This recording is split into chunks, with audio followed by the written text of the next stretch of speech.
there might be a couple of more people joining, but we don't have a lot of time, so it's better to start anyway. We will have in the beginning the introductory part, and then later on, if people join, they will still hear the core of this presentation.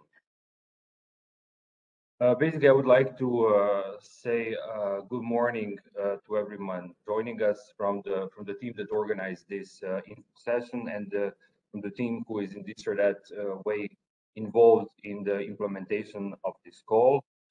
Namely, here we have the colleagues from European Commission, from DG Grow, Anita Port and Samira Buzeta, and also my colleague from ISMEA, who will have opening remarks from our head of unit of SMP program, COSME pillar. Here with us, it's also Igor Kalinic, who is the head of sector in that unit, sector competitiveness and internationalization. We will have our colleagues. Good morning, Igor. I will give you a short word if you would wish, just after presenting the people. There will also be financial colleagues, Ana Barbulet and Yevgenia Ermitu. Annika Kosak, who is the call coordinator on this call together with me. We will also have Rafael Micoli, who you already maybe even know, because he was the one who was managing the WebEx application. We will have Maria Laura and me, Darian Peric, who is also the call coordinator of this call. Igor, since you probably maybe will not be able to stay all the time, I give you the floor for a couple of words of welcome. Thank you, Darian. Well, basically, I don't want to steal more time. I will immediately pass the word to our head of unit that will do the welcome. Just a few housekeeping rules. Basically, to ask the questions, we try to simplify, so there will be no other means, IT tools that you have to use, but just feel free to use the chat. Or eventually, when the discussion starts, you can also intervene and ask questions. Please raise your hand, and then we will give you the word. Also, bear in mind that this is done for you. So really, if you have doubts, if you have any question, please come forward and ask. The slides of the meetings will be made available, so you will have them, and also the recording. It will be sent by you by an email. The recording is done so that basically, if you have any other colleague that, or if we want to use it later, that we can use it.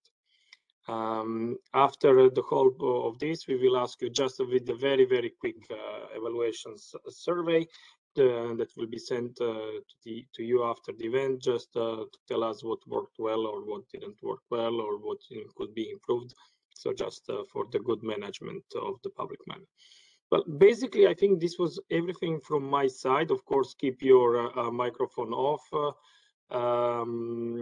If the connection allows, please turn your cameras on so that we are not just talking to our screens in our offices, but actually that we can see if the people are reacting, if what we are saying makes sense or not. Otherwise, if the connection doesn't allow it, of course, could turn off the video. That was everything from my side. So I would like to give the word to Natalia for the welcoming words. Please, Natalia, the screen is yours. Thank you very much, Igor. Thank you very much, Darjan. Can you see me and hear me? Yes, perfect. Good, good, good, good. So welcome and good morning to everyone. I'm really very pleased to welcome you at the information then for Public Procurement of Innovation Development call for proposals. And it's a fact that even if I would have preferred to meet you in person, I'm thrilled to have this virtual exchange with you today. Hopefully it won't be the last ones. Even if Igor and Darjan has already introduced myself, let me give you some more details. So as they both said, I'm head of unit of the Single Market Program, SME pillar, which was the former program COSME, at the European Innovation Council and SME Executive Agency, EISMEA, of the European Commission. I know that the name is too long, but just retain EISMEA. And EISMEA brings together all the activities of the European Innovation Council, EIC, and the programs related to small and medium-sized enterprises in one agency. So what we do in my unit, what we do is we provide high-quality support to small and medium-sized enterprises and clusters to strengthen the competitiveness, innovation capacity, internationalization support, growth, and sustainability of the EU's economy. To begin this information session, I think it's important to introduce each actor involved. So let me very briefly to explain to you the difference between the Directorate General of the European Commission and its agencies. The European Commission's Directorate General, as the European executive body, what it does, draft and set policy strategies and make legislative proposals. Then the European Parliament and the Council adopt these proposals. And within the Commission, DG GROW is the Director General responsible for SME policy.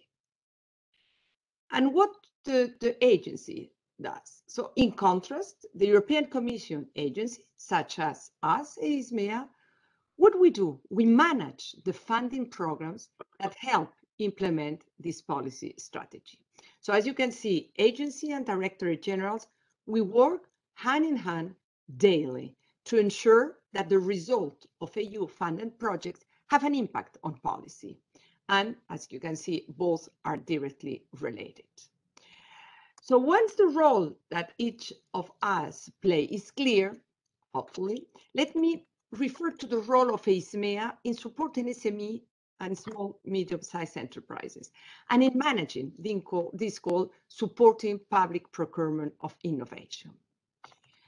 What is our main objective in EISMEA? So to allow SMEs to realize their full potential in today's global economy. EISMEA is managing the pillars of the Single Market Program covering competitiveness of enterprises, governance of the internal market, standardization, and consumers. And the Single Market Program, the pillar, SME pillar, primary focus on supporting SME. And how? By actions aimed to easy access to new market, improving conditions for business, and encourage the development of an entrepreneurial culture.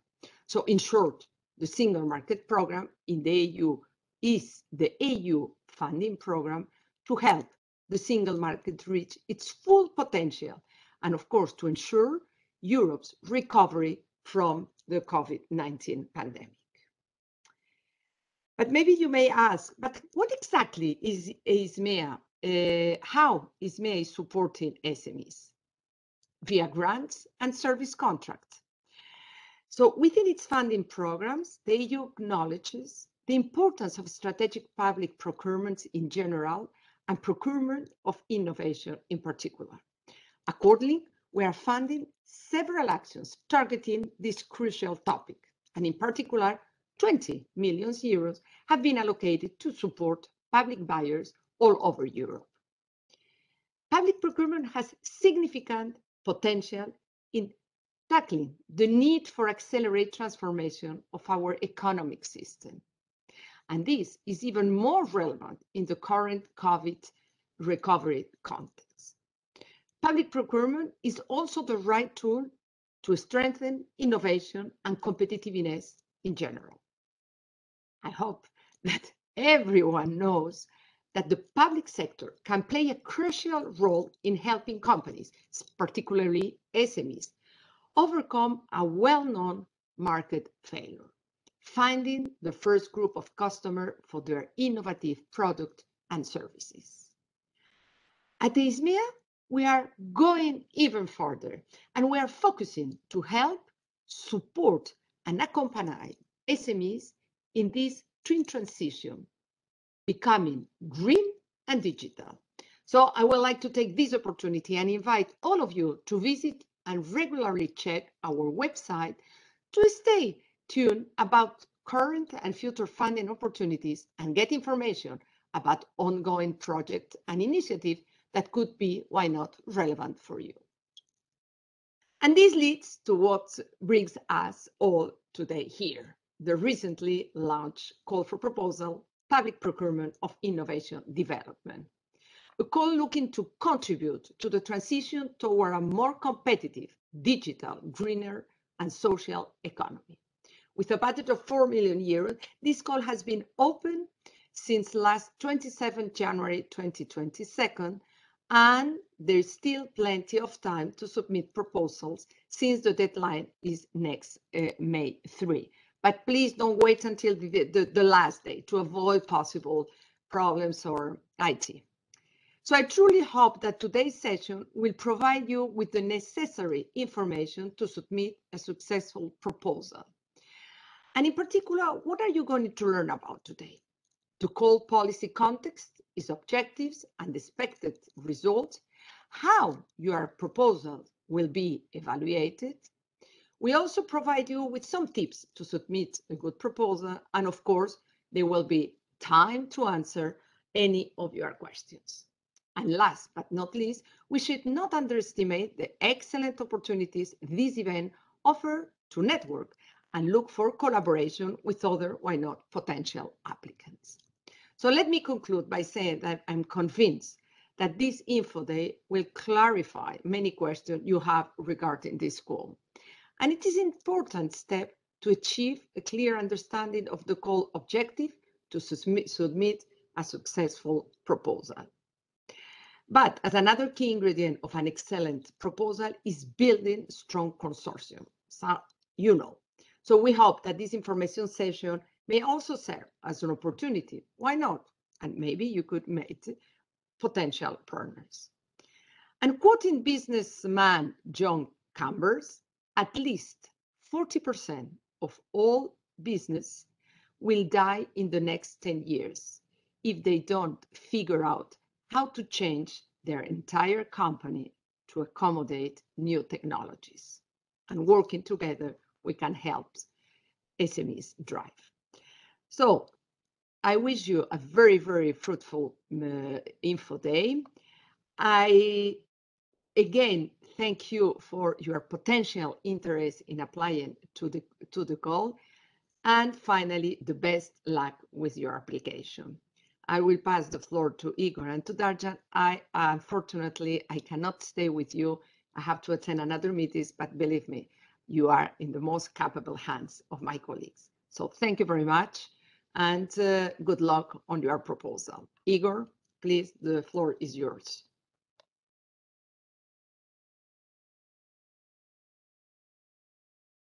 Thank you, Natalia, but I will pass directly to Darian that will chair the rest of the meeting. Thank you very much for your welcoming words.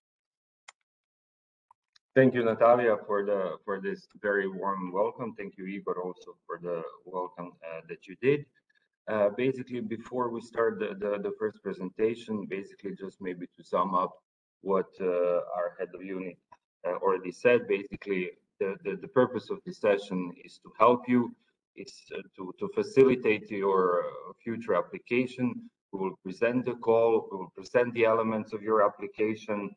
We will present the context behind this call. Why did we launch this call? What is expected with this call, which will help you in your future work. You will also have the option to ask questions. So maybe we could go just quickly back to the agenda. This is the slide 2. Maria Laura, if you can go two slides back. Basically, what will happen is that you will hear from us 3 presentations. The first presentation will be about the policy context, about the overarching dimension which is behind this goal, which will help you to understand how to design your action, how to design your activities.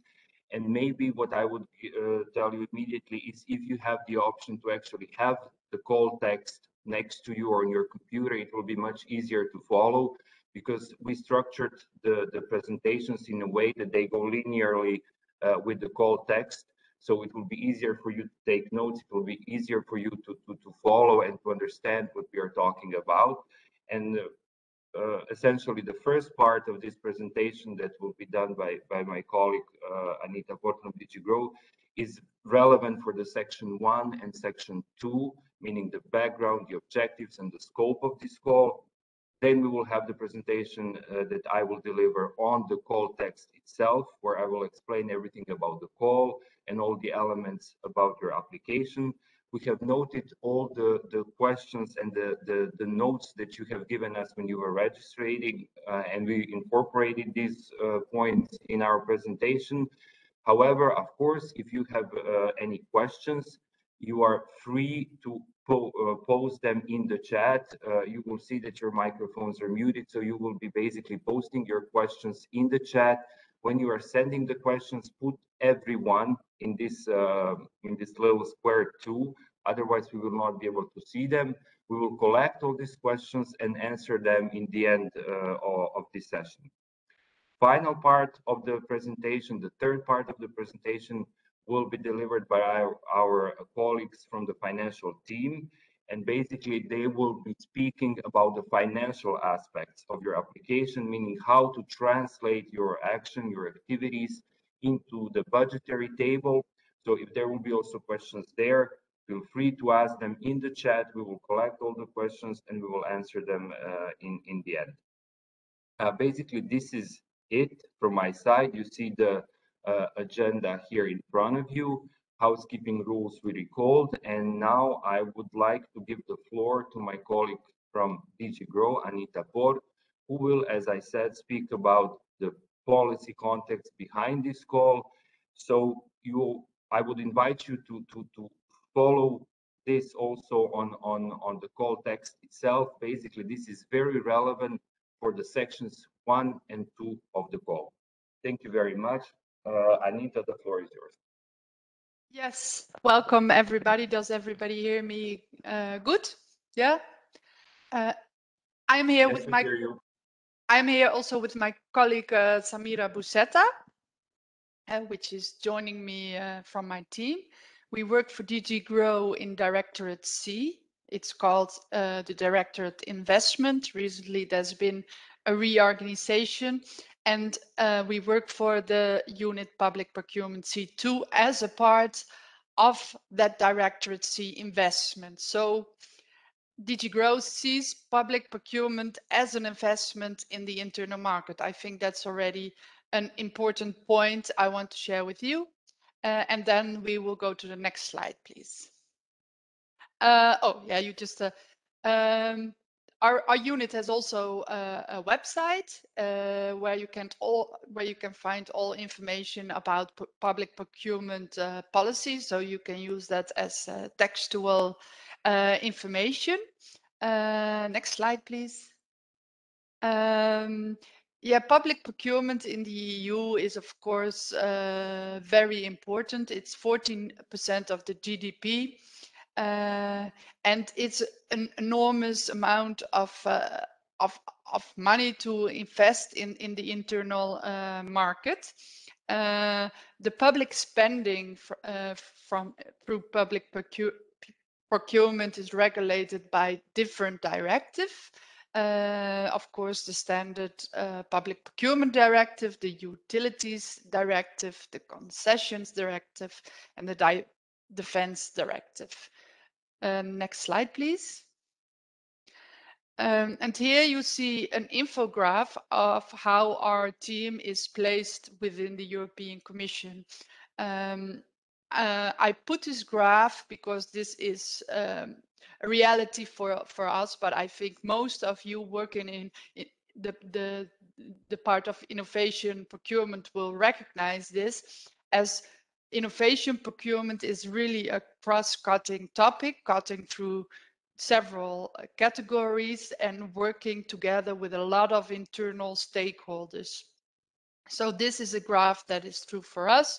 We work from DG Grow, but of course on the topic of innovation procurement, we work, as Natalia explained, with ISMEA, and we work also with other DGs depending on what kind of market or topic we are talking about.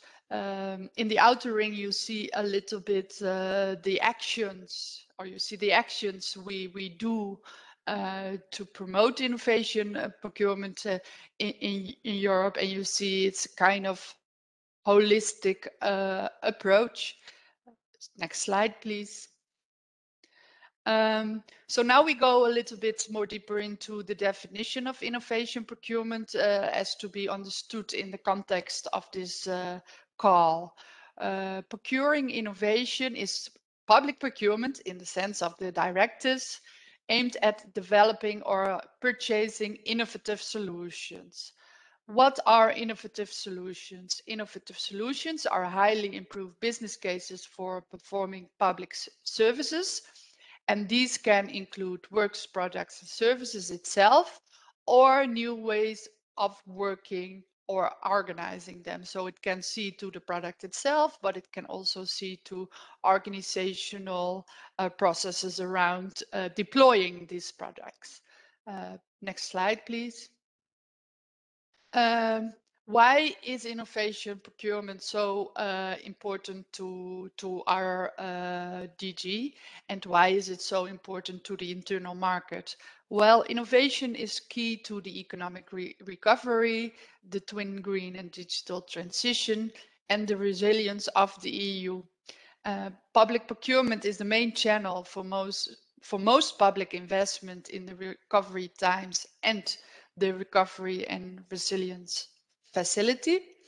And innovation procurement, actually what we understand is actually that it's used to invest strategically as a public buyer through your public procurement practice. Next slide, please. I would like to explain you from a policy perspective, it's not about the procurement itself only, the tendering process. As you see, this graph represents a little bit of a paradigm shift. Of course, this call is called Public Procurement of Innovation Development.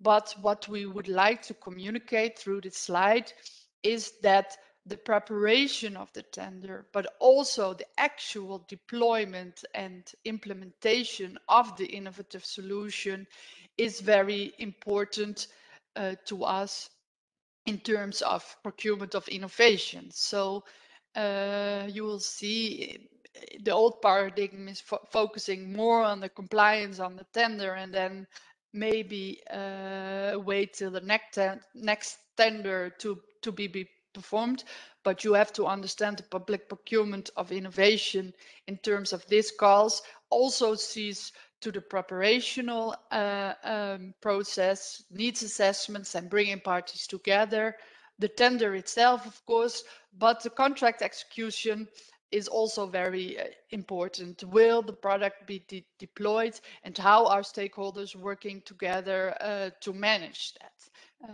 Next slide, please.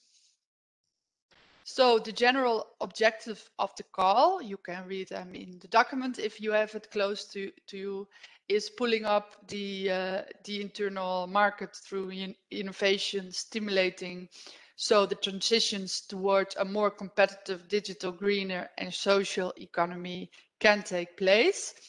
And a very important aspect in this is also strengthening the SMEs. So it's really important the tender will be accessible for SMEs, and you will need to describe also in your proposal how they can join your plans and how they will be involved in the process. Next slide, please. So going from that general objective more to the specific objectives of this call, it's exploiting public procurement as a tool to foster innovations in areas of strong public interest. As you see the call text, we want to address societal challenges that need solving. So your vision on, for example, on this challenge is important. What kind of public interest are you going to serve, and how do you use the procurement of innovation to do this? Secondly, creating well, I already explained it more or less. Very much important is to create a general positive societal value by the innovation procured and developed, also deployed, in particular in the area of digital transformation, public health, and green transformation. And this matches, of course, the policy priorities of the European Commission. Third specific objective is really contributing to capacity building and knowledge sharing. Later on in my slides, I will also tell you a little bit on how we foresee this knowledge sharing.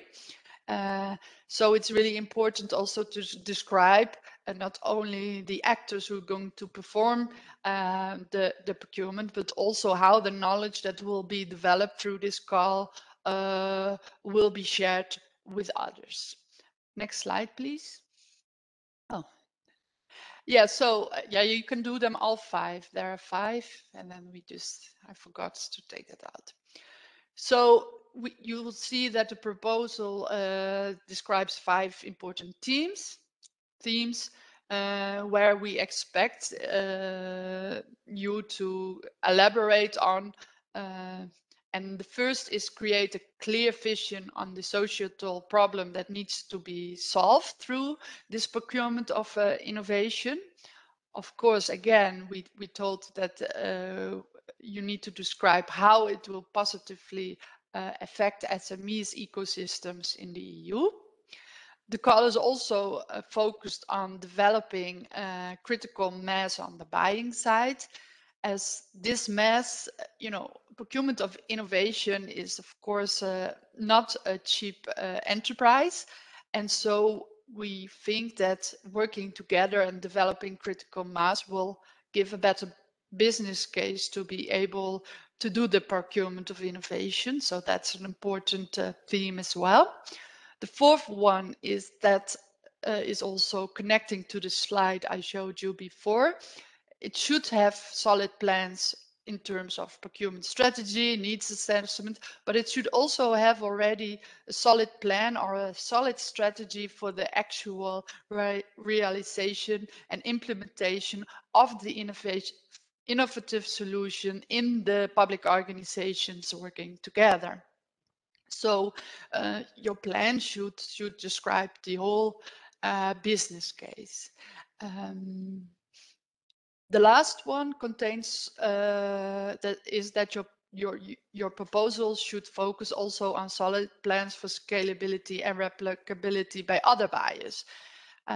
For this proposal, you will probably work together with some other partners that already have the same needs, but the execution of the contract will be over time, and it might be the case that others get interested and want to replicate the business model you have developed. So your proposal should also, of course, as it's funded by this public money, have solid plans how to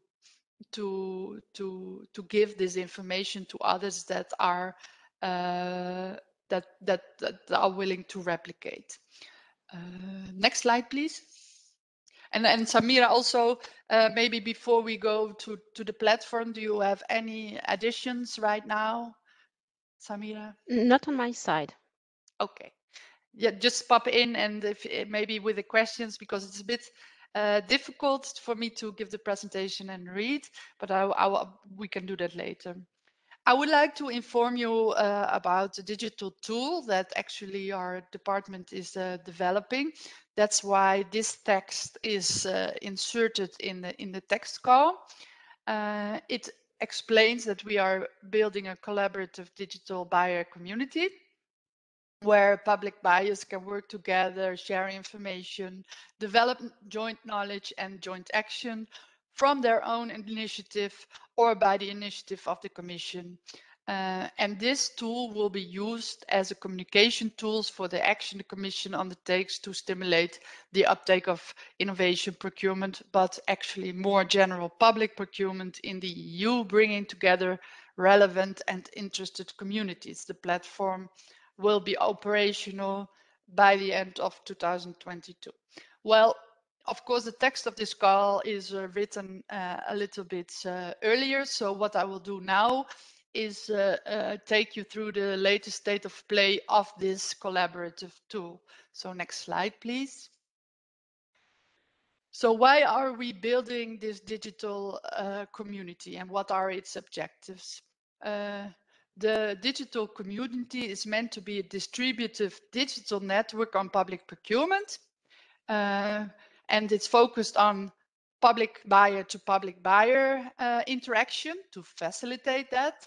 That means that one public buyer with public resources has developed something that could be of interest to another and is already paid for. This platform will allow it to easily find your counterparts and to share information. Secondly, we also foresee that this digital community is facilitating public buyer commission interaction. So from the public buyer to the commission and from the commission to the public buyer. It will be the Commission's main channel for communication on tools, trainings, events, webinar, and also projects on the topic of public procurement. And what we try to do is through the platform, make it a kind of one single entrance point from the perspective of what a public buyer would need to other relevant forums and initiatives from the EC. Of course, the European Commission is a big complex organization. It's not always clear for public buyers or the ones that are working on innovation procurement which department is doing what, and we also foresee that this digital tool will help in that guiding intuitively to the right place of information that is needed at a specific time. Next slide, please. The functionalities of the digital community will be user accounts and member profiles. You can also visit the community without such an account. But these accounts will be necessary when you really want to work together with others in a more private space. So the infrastructure will offer some collaborative working spaces and their community managers, digital tools for training and organizing alumni networks for trainings, and the digital community will support knowledge hubs that support also collaboration. Next slide, please. The indicative planning for the digital community. We have contracted somebody to help us build this platform in December. At the moment, we are designing the strategy on how it should be built from a user-friendly perspective. Also, secondly, we will do that to April 22. And from there, we hope or we plan to really start building the digital community and test it with users to see if from their perspective is really helpful and does what it needs to do. We plan to do that in the second half of this year. We foresee the launch of the platform next year in February. That's of course indicative because we all know how IT projects go, but we're really focusing to this deadline. The platform will be maintained and supported for at least 4 years. After those 4 years, we will take a decision if it was working well and it was contributing to our objectives. And from there, we will take a decision what we will do next on the platform. Next slide, please. So just to give you a little bit of a very general indicative overview on how it's designed. Here you see dark blue tiles that are the public spaces that you could enter without any account. You see the light blue spaces, and this is of course all still work in progress, but the light blue communities would be accessible through profiling, and the access would be to the member profile, and access would be granted by somebody who manages that community online. And those communities can be understood as communities of practice that work on, for example, collaborative actions, or a collaborative product that needs to be done at European level. For example, if you followed our webinars, there is, for example, need for IE standards in contracting. That could be like one working group. And so to access these groups, you will need a profile, and you will be verified if you are representing the organization you are working for. So for this information day, it's important to look at the information and funded projects as we plan now. And Diane probably later on will also tell a little bit more on that on the financial side.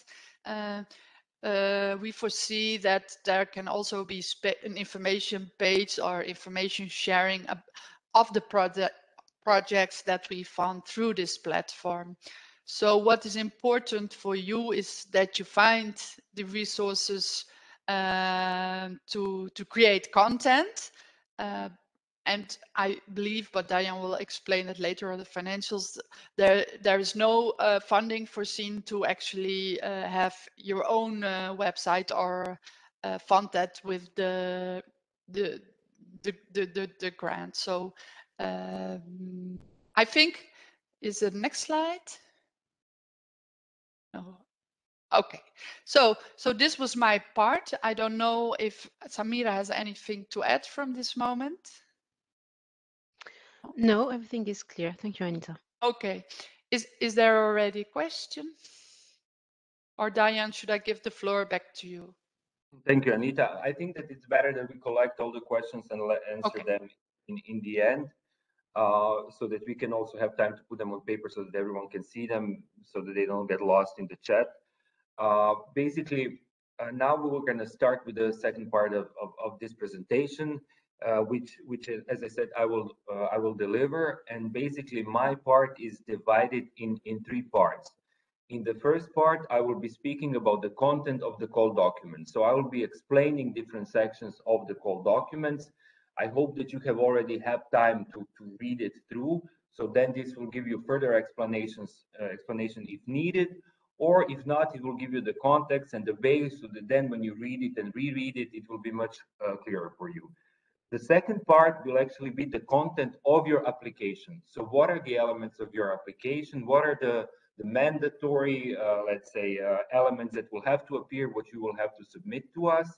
I will explain this in detail. And the third very short part will be a bit about the functionalities of this funding and tenders portal that you use, so that basically this portal becomes your friend and not the enemy, which will further complicate things for you. Okay, we can start with the next slide. Basically, now I'm going to the first part. The first part, as I said, is the content of the call document. If you see in the section 1 and section 2 of the call, everything is explained which is related to the background, to the objectives, to the scope, to the activities and the indicators. And this is basically something which Anita kind of explained now, presenting this overarching context of why even this call was launched. I will just refer back to it in a bit later. The other part of this presentation will be other sections of the call, which are basically the different criteria you have to meet in order to be successful in your application. So I have put here also the sections in the call so that you can follow it easier. So I'm going to be talking about admissibility, about eligibility, about financial and operational capacity, about the award criteria, and about the exclusion. So this will go later on in the presentation. We can go to the next slide, which is actually just the short sum up of the second part of my presentation, where I will be speaking about the content of your application. So what do you have to submit to us? Namely, I'm going to explain briefly the part A, the part B, and the supporting documents which will be accompanying your application.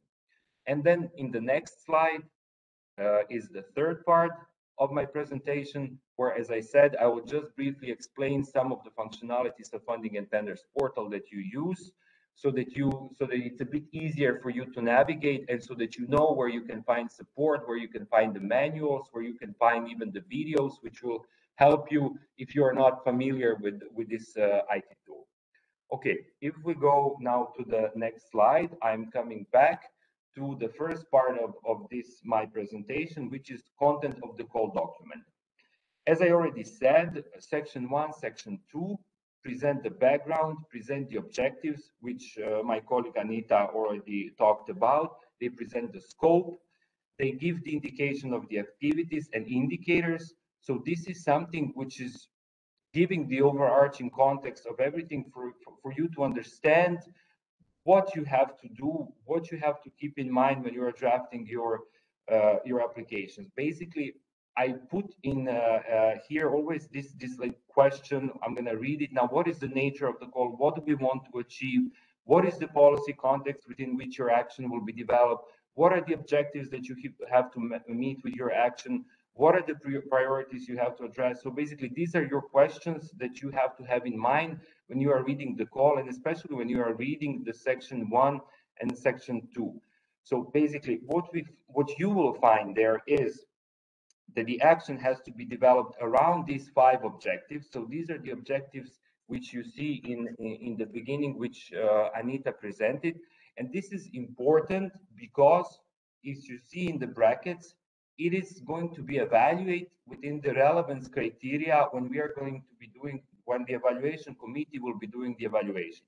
So I have put this criteria here in the brackets just for you as indication to understand this link, to understand why is it important for you to read this carefully, to understand what we want to achieve, and to really design your action around this objective, because this will be one of the crucial elements of the assessment of your proposals later on after they have been submitted. So think about these 5 objectives. Go back to the presentation that Anita delivered, so that you really are sure that you are aiming your action in the right direction. What we have then is the impact. So impact, which has to be, let's say, provoked by your action, should correspond then to these objectives. So you should, through your action, after the action is delivered, this should create an impact, which will be basically within these 5 objectives, and this will then be also assessed within this impact criteria. We have the scope. Scope gives you this overarching framework of your action. So if you see, this is in section 2 of the call, there are these 5 areas that we have kind of set out for you, which is the core of your action. Of course, you can go around it, you can go further than this, you can elaborate this more, but this would probably still stay the core of the action. So be careful to stay within this frame, and if you go further, that it has sense in terms of these general 5 objectives and the impact we want to create. I have also added this last little arrow about the performance indicator and impact indicators, which will again be part of the assessment in the end when we will be assessing your applications. Try to be as much precise as possible with your performance indicators. Performance indicator in a sense of monitoring element, where we can monitor how your action is being developed, as opposed to impact indicators, where we monitor and we see what is the impact of your action.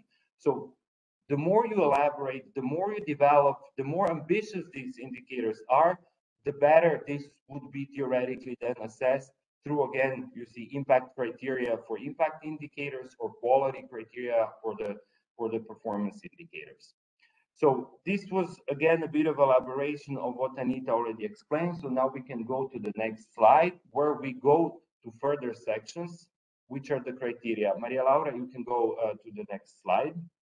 Basically, now we are still in the content of the call document. We will be speaking about the criteria. The first criteria is admissibility criteria. What is admissibility criteria? Basically, It answers to the question, how will I ensure that my application is administratively compliant? Basically, to ensure that your application is not rejected due to some administrative criteria that were not met. You will see this in the call. What it basically means. It means that it has to be submitted before the deadline. It means that it has to be submitted via the portal, meaning not by post. This is something which I think there should be no problem with, because anyway, you're using the system which will be blocked after the deadline. But more importantly, your application has to be complete. Complete means that you have to have the part A. Part A is the part which is filled in online. Then you have to have the part B, which is the description of the action, a document that you will upload, and then all the supporting documents we asked for. We will continue now. I will come back to this in the content of your applications, where in detail I will explain all these three elements, part A, part B, and the supporting documents. So now what I explain is the admissibility criteria. So how will you ensure that your application is administratively compliant? We can go to the next slide. Okay, now we are with the eligibility criteria. Eligibility criteria have three elements, meaning eligible participants, who can apply. Can you apply or can you not apply? So how to see whether your application will be eligible in terms of participation. Who are the members of your consortia? Who can be members and how does consortia have to look like? Then you have the eligible activities, meaning which activities can you propose within your action? And what are the eligible costs? Which costs can be reimbursed? We can go to the next slide where this will be described more in detail. Maria Laura, next slide, please. Okay, so here we are in this first part of eligibility, eligible participants. So can I apply to this call? Yes, you can if you are a legal entity from EU, EEA, or third countries which have association agreements signed. There is a list in the call which lists all the countries. It says clearly there which are the countries that are currently negotiating these association agreements. These are mostly the European Neighborhood Policy countries and the association countries. And it lists the three EFTA countries which form together with the EU, the EEA, European Economic Area. So secondly, you can also be affiliated to the beneficiary. This linked third parties affiliated to the beneficiary have to also be eligible. It means that they also have to fulfill this first requirement that we set, that they have to be the legal entities from the countries which are listed. Then there is the second requirement. You can apply if your consortium is set up of a minimum 2 public buyers from 2 different countries, both purchasing innovation. Of course that your consortia can be bigger, but this is the minimum which you need to have when you are applying in order to be eligible. Would you come with a consortia that has only 1 public buyer, this would then be rejected as ineligible because this is the minimum we set. In this little exclamation mark, there is also a couple of things that I wanted to point out. So when we talk about public buyers, there is a clear definition of public buyer in the call. So see it, look at it. It is really important that public buyers is a public buyer as recognized with your, within your National Public Procurement Acts, as transposed from the directive. So be careful to consult this definition to see if you have doubts whether you are really a public buyer or not. Another point that I wanted to make is about public buyers who might not be purchasing within your action. Because as we said, the minimum is that at least 2 do the purchase, but there can be others. So if there is, for the sake of maybe future replicability of someone, of a potential public buyer who currently does not have funds or is not ready to purchase immediately, they can also be a part of your application if you see that this is something which would be useful and which would have sense. And then maybe in the future, sooner or later, also replicate the model that was developed within this action. Then in your consortium, then can be other supporting entities who are maybe not public buyers, but would support you in communication, provide procurement expertise. It is not a problem. We allowed also this. And then the last exclamation mark is just specific cases about natural person, in which cases they're eligible or not, or entities who have no legal personality. I don't think, to be honest, that this is that relevant for this call, but we do not exclude it.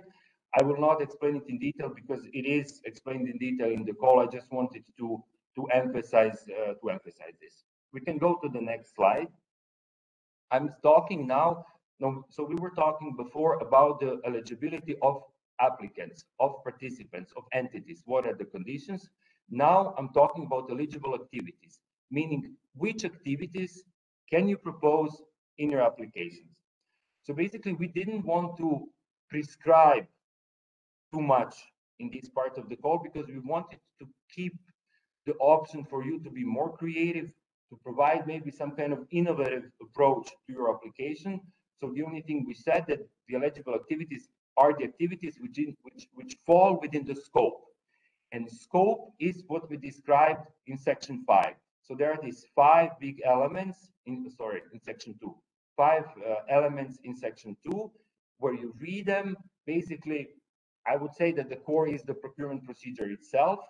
Then we have before that all the activities that are linked to the pre-procurement phase, to your needs assessment, to seeing what is the issue that you want to tackle with your innovation, the market engagement, and then also communication activities in the end or throughout the project, and replicability and all these dimensions. So this is kind of, let's say, the overarching frame which we described in the scope, and everything which would be in this or that way related to this would be eligible as an activity. So as I said, the list is non-exhaustive. What I just want to emphasize here, because this is something which is somewhat of a change from before, if you already were involved in different projects which were implemented in different programs, unlike before, independent project websites are not eligible anymore.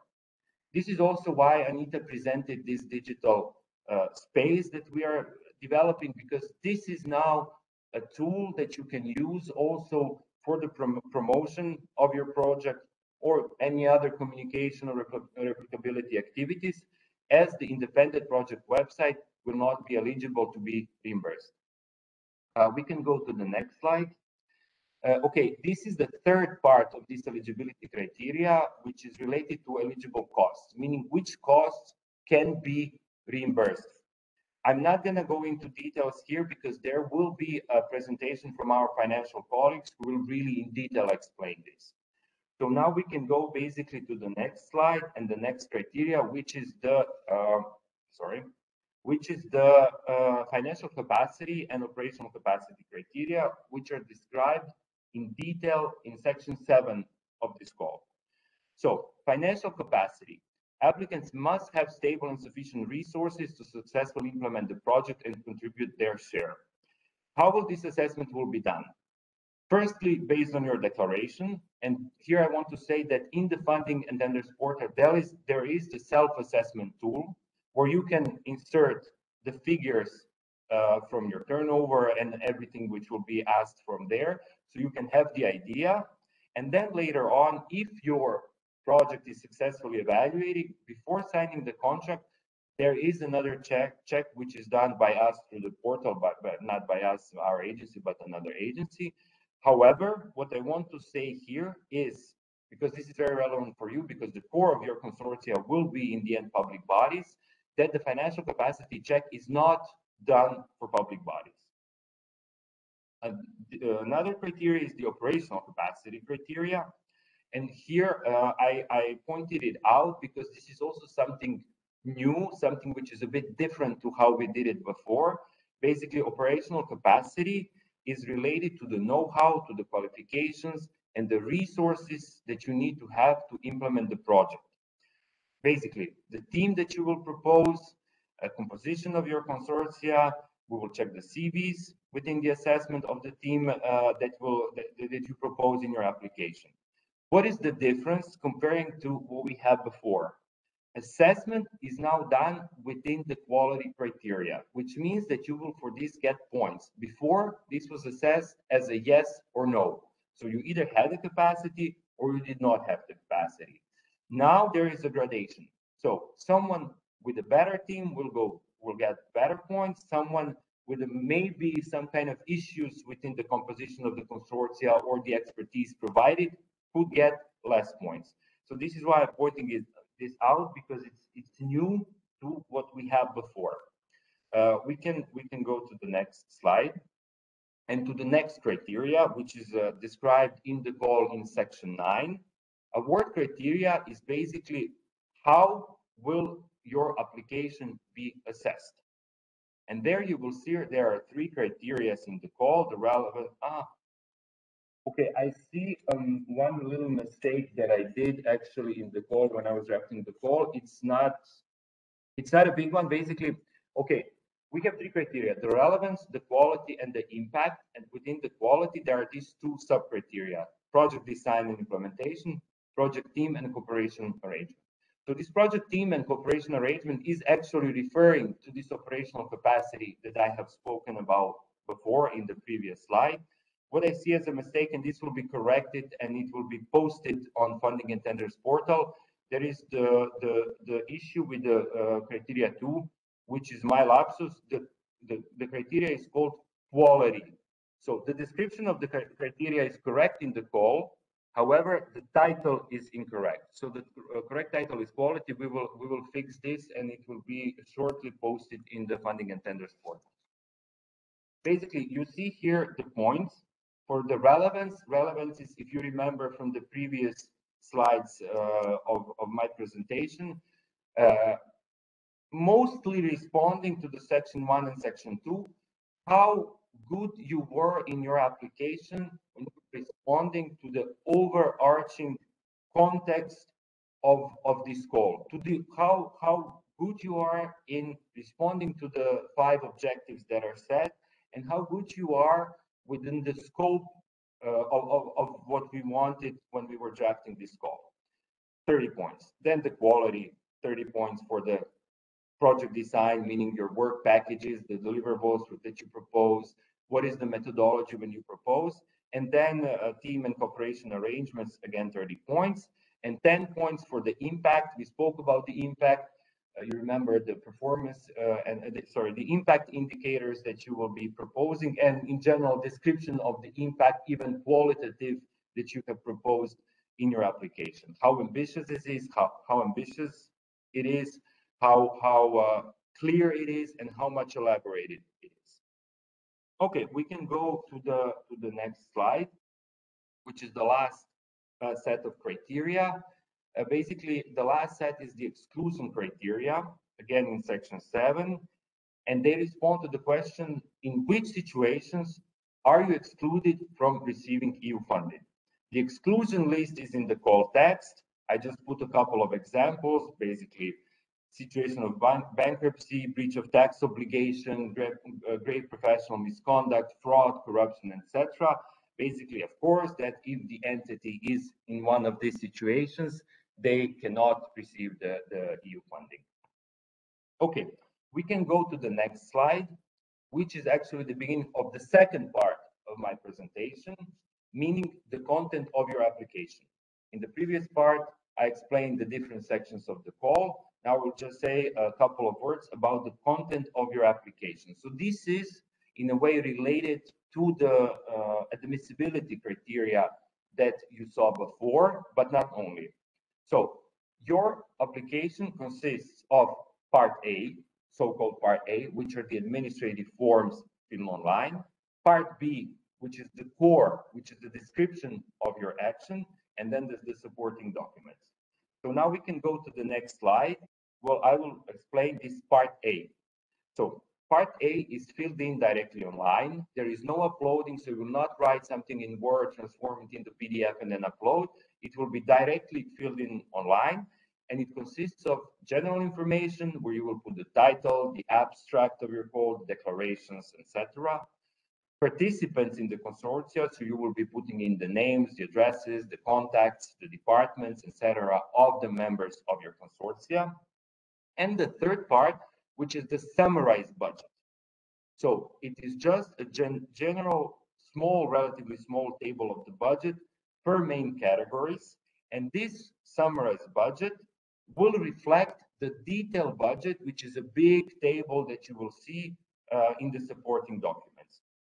So as I said, this is directly filled in online, and later on you will see there is even a guide in the funding and tender portal with screenshots which can answer all your questions if there would be one. I have put here quickly how to basically, if you go to funding and tenders portal, to the support, to online manual, there will be also a photo later. There is really step-by-step guide on how to fill in the part A. I conclude, it's basically filled in directly online. There is no uploading for part A. Next slide. Basically, this is the second part of your application, the part B, which is description of the action. Let's say that this is the core that will be that you will submit to us, where you will explain everything what you will do. Basically, this is also the base for setting your budget. You will, of course, when you know what are the activities, what are the work packages, what are the deliverables that you have to see, you will translate this into budget, because these activities will be then, after being translated into budget, after you incur the cost, reimbursed partially by us. This template for the part B is in the funding and tender portal. So when you register, you will see there the template which you will take, you will fill it in fully.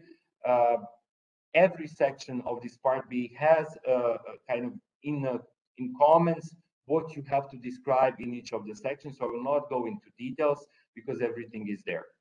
We can go to the next slide. This is just the content, the general content of this part B. I took it from the content. You see that it follows the criteria of assessment, relevance, quality, and impact. And then the fourth part is basically structuring your action into different work packages, which will have different tasks, which will end up in different deliverables, setting the milestones, setting the timeline. And it will finish with a set of declarations, which are then linked to this criteria that we were speaking before, exclusion, that you have independently done your application, etc. We can go to the next slide, which is basically the third part of your application. So we were speaking before about the part A, we were speaking about the part B, and then we have this section of the supporting documents, which are also listed in the call, which you will upload directly into the system as a PDF file. And firstly, which we have, you see, I have put in the brackets for each of them which ones are mandatory, whereas the last one, the fifth one, is mandatory if applicable. So the first one is the detailed budget table. If you remember, in part A, we had the summarized budget table.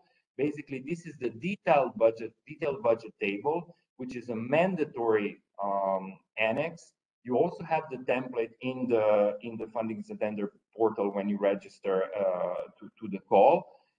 You will take this template, you will fill it in. I will not go now into the details because our financial colleague will explain in detail how to use this template and how to fill it in. And then you will translate the numbers into the summarized budget of the part A. The second part, second supporting documents are the CVs. They are mandatory, as you see, because we will have to assess the capacity, professional capacity that you have. This is something which I have been speaking about before, so this is why we need the CVs. Description of know-how, qualification, and experience of the members of your consortia, again, linked to this professional capacity that will be assessed. The fourth one is the document attesting the status of public buyer, meaning that you are indeed the public buyer as defined in our call. So there you can have maybe send us from the status of your organization, basically that you are really a contracting authority public buyer as per your National Public Procurement Act. And the last one, if applicable, this is for the situation which is possible, because in case that buyers are acting on behalf of a public authority, let's say there is a ministry who has the agency and the agency performs the public procurement for that, we will need the commitment of the public buyer in whose behalf the buyer is acting, that he will secure the funds for the purchase of the innovation. Meaning, if, let's say, procuring agency is a public buyer, it's a contracting authority purchasing something for the ministry, ministry will have to attest they will provide the funds to cover the cost of this innovation which is being purchased. So these are the 5 supporting documents, out of which 4 are mandatory, whereas the 5th one, of course, if applicable. We can go to the next slide. This is the start of the short 3rd part of my presentation, which is more linked to the funding and tenders portal. And we can start with the first slide. Basically here, if you are not familiar with the funding and tenders portal, you see with the arrow, this support button. It is a very, very user-friendly tool. If you click there, you can go to the next slide. It will lead you to this overview of the support. So you will have guidance and manuals, which are, I would say, pretty user-friendly, because there are even videos that lead you to the process. If not, there are screenshots where they lead you with little arrows, where to click, what does it mean if you click here, why is it there? It explains what are you doing, what is necessary to there. FAQ, I believe you know. Let me use also this opportunity to remind you that you see there is in the end of the call the email that you can use for the questions that you might have, which we then answer publicly to everyone.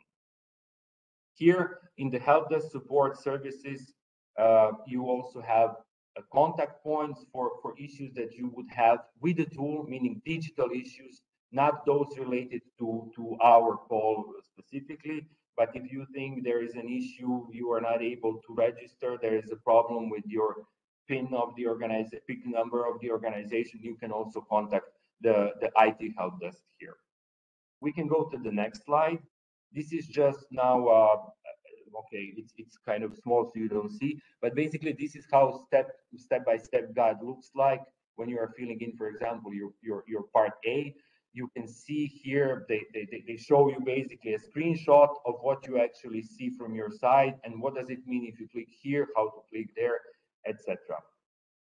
We can go to the next slide. This manual, which is also there in the support section of the portal, is basically the general overview of grant system.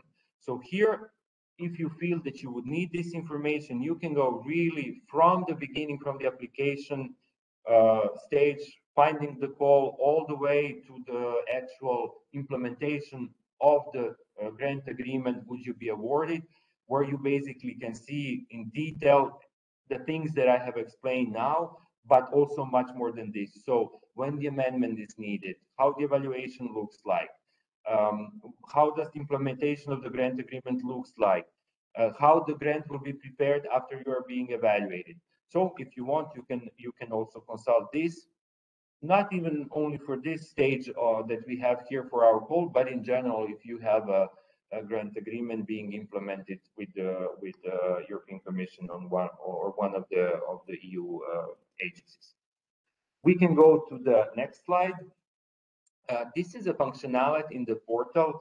To be honest, I'm not sure to which extent does it work, in a sense whether people really use it or not, because for it to work, people really have to use it. But there is an option to set a partner search. Basically, if you want to set up the consortium, there is an option in the portal which allows you to express the interest or to even put your body, your entity for some other call. So basically, if you see here, if you click on the yellow how to participant, there is an option to register here. And even if you see under our call, there are already certain organizations that appear there. So why not try to use this tool? We can go to the next slide. Okay, these are just some of the general tips for you to design a successful action. Basically, consult all the relevant documents, call text, the model grant agreement. In the model grant agreement, everything what we are talking about now is also explained in detail.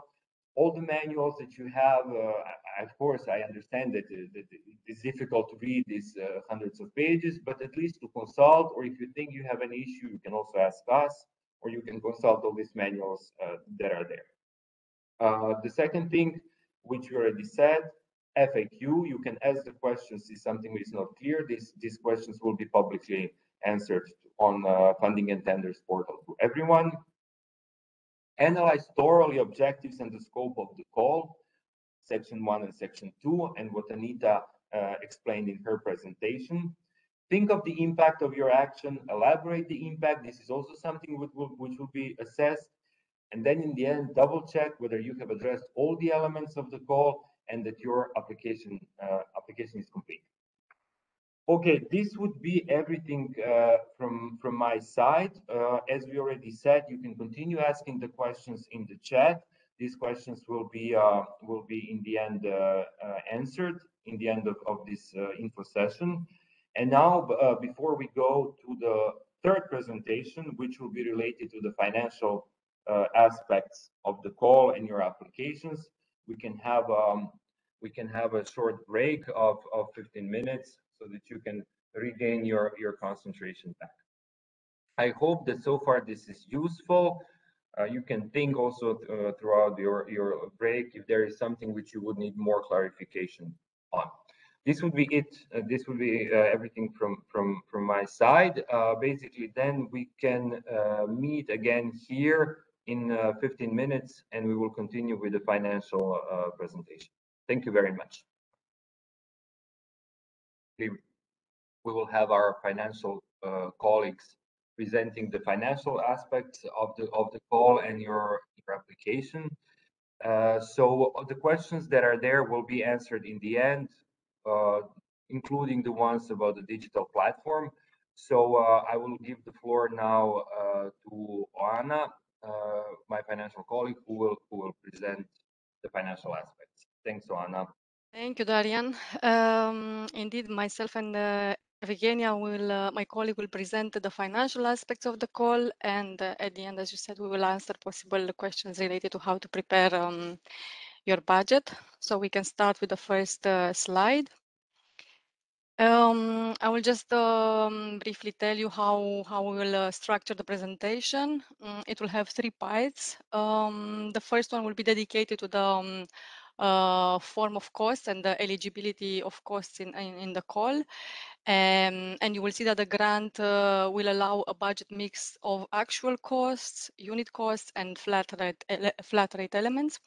Then we will have just an overview of the payment arrangements as foreseen in the call. And then we will conclude with how to submit a good proposal by showing you the particularities of the different parts of the budget table. We go to the next slide and we start with the eligible cost categories. The first one is the cost for personnel. And under this general category, you will see that there are different types of personnel eligible. The first one would be the employees, represented by staff that is working for the beneficiary under a written employment contract. Is the most simple form of personnel and is budgeted as actual costs. The costs estimated can include salary, social security contribution, taxes, and other costs linked to the remuneration if they arise from your national employment law. We go to the next slide to see what other personnel categories are eligible. And we have the natural persons working under direct contract with the beneficiaries or seconded persons. These 2 subcategories are both budgeted as actual costs.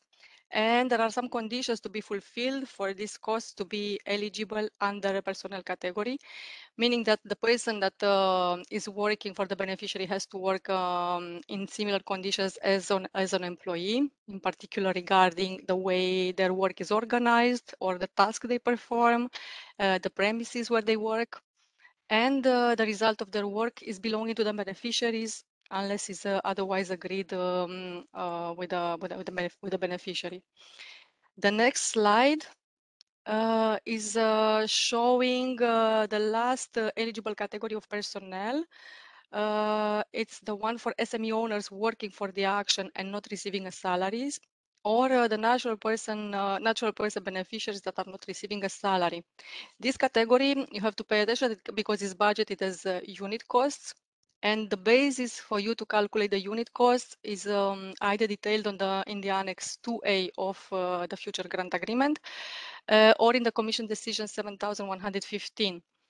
When you estimate the number of working days for this type of personnel, you'll have to take in consideration only the working days that the person will be assigned, no weekends included, no holidays days included. And we move on to the next slide to present the next category of eligible costs, which is related to subcontracting costs. These are as well declared as actual costs, and they have to comply with some criteria in order to be declared considered eligible. So the subcontracted activities have to be linked only to a limited part of the action. The contracts have to be awarded following the best value for money or the lowest price. There should be, of course, no conflict of interest. And regarding the procedure to award contracts, if the beneficiary contracting foreseeing subcontracting is the contracted authority or entity within the meaning of the EU directives on public procurements, they have to comply with the applicable national law on public procurement. The following category of eligible costs, the next slide, is do you hear me? Hello? Yes, we can hear you. Because sorry, my computer just shut down for a second. Everything is okay. We can hear you. Yeah, but the problem is that my computer is, because I have several screens, and is flipping from one screen to the other, so I cannot really understand what's happening. I will try to see if I can continue. If it doesn't, you prefer, I can continue. Let's try. I will try to go ahead, because now it's just switched the screens. I hope it's stable. So Okay. I think I was in the purchase cost. Purchase cost. Yes. For this one, for the purchase cost, the action eligible have to fulfill the eligibility conditions that the beneficiary has to follow for the purchase practices, providing, of course, the best value for money and no conflict of interest. And there are some subcategories for this purchase costs. The most important is the travel and subsistence one. And here you have to pay attention, because you can either budget your travel as actual costs or as unit costs. If you choose to do the unit cost, then you have to base it on the Commission Decision 35/2021, sorry. And the budget can be allocated for personnel working on the action, for speakers, or for participants. The costs need to be justified by the participation to the meetings, that it has to be already described in your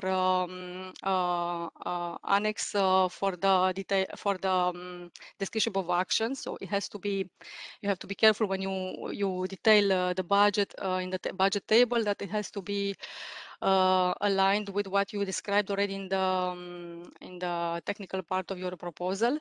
And it has to be supported by relevant documents, and has to follow the usual practices of the beneficiaries. In case the destination of the travel is not yet known, then you cannot use unit costs, and then you have to use actual cost, and then you have to provide more details in the description of the action in the table. For the category regarding the equipment, this you can budget it only as depreciated costs. And it relates to newer second-hand items for renting and is destined to renting and leasing of equipment.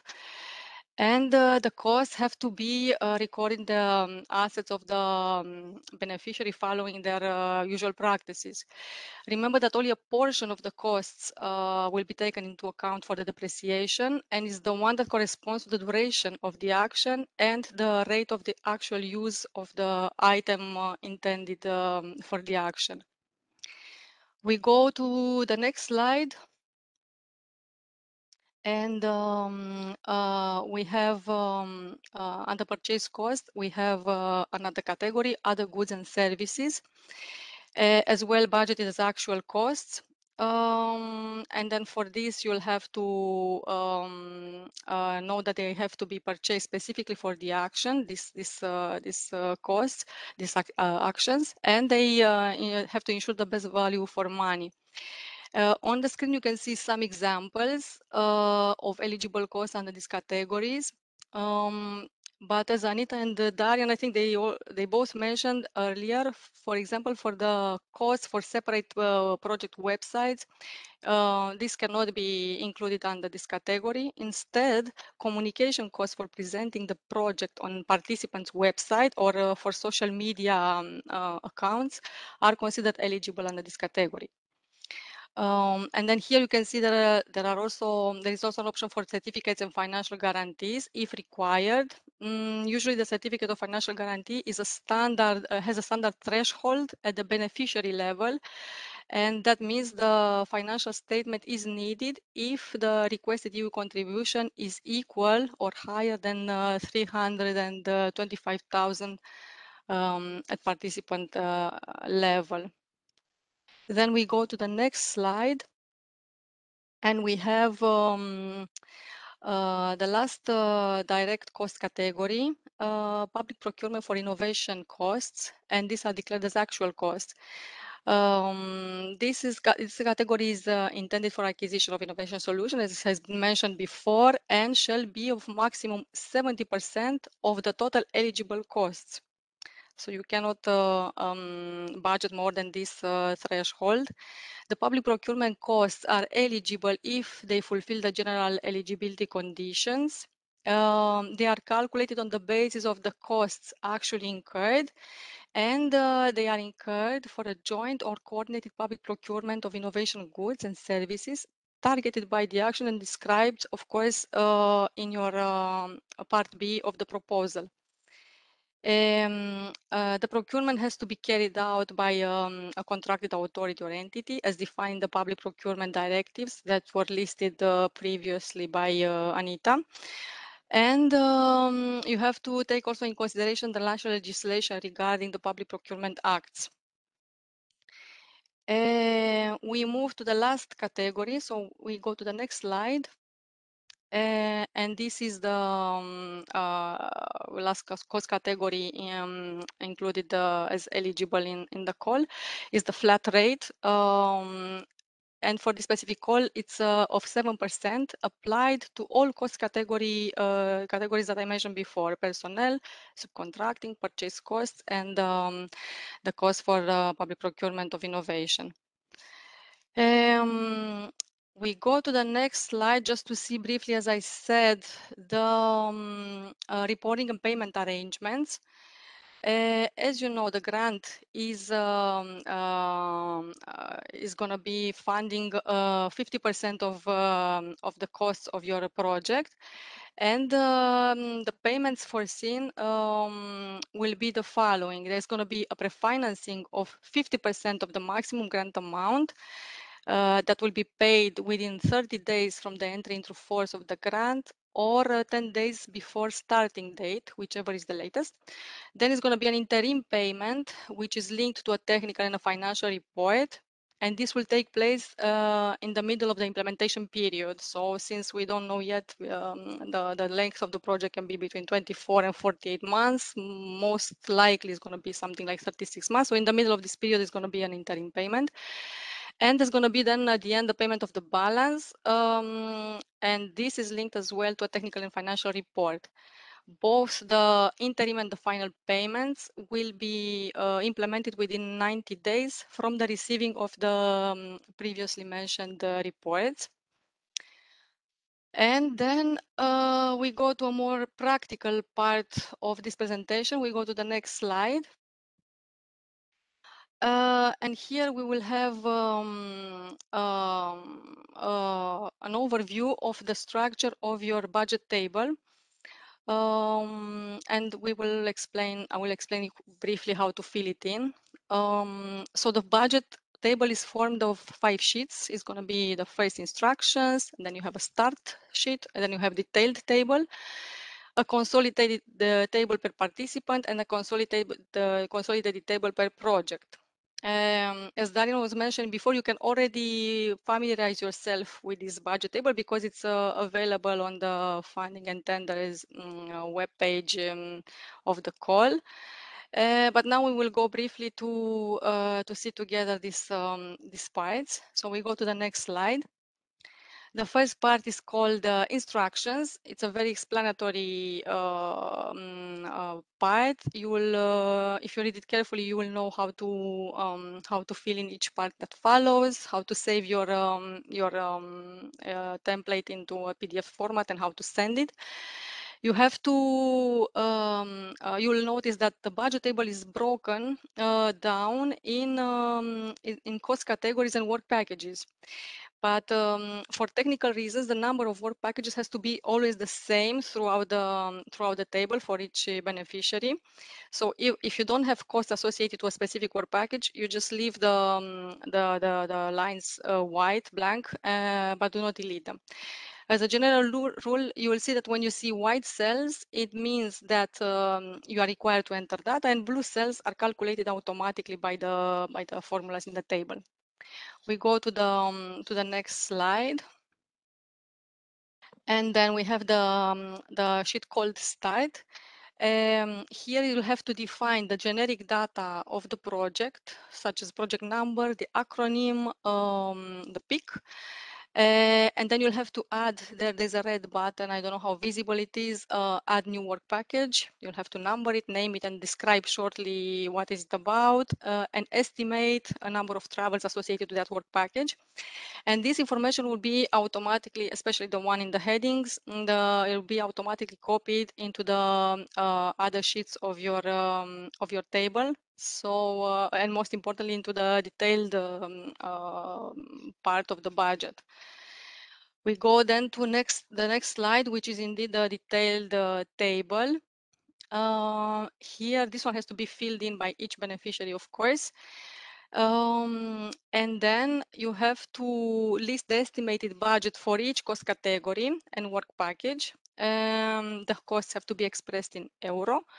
And once you insert the data, you will notice that the table is automatically calculating for each cost category the total, and then it's calculating the indirect costs at the very end and the total costs. So as well, as I said before, do not delete any categories or any work packages that do not have any budget associated. We go to the next slide.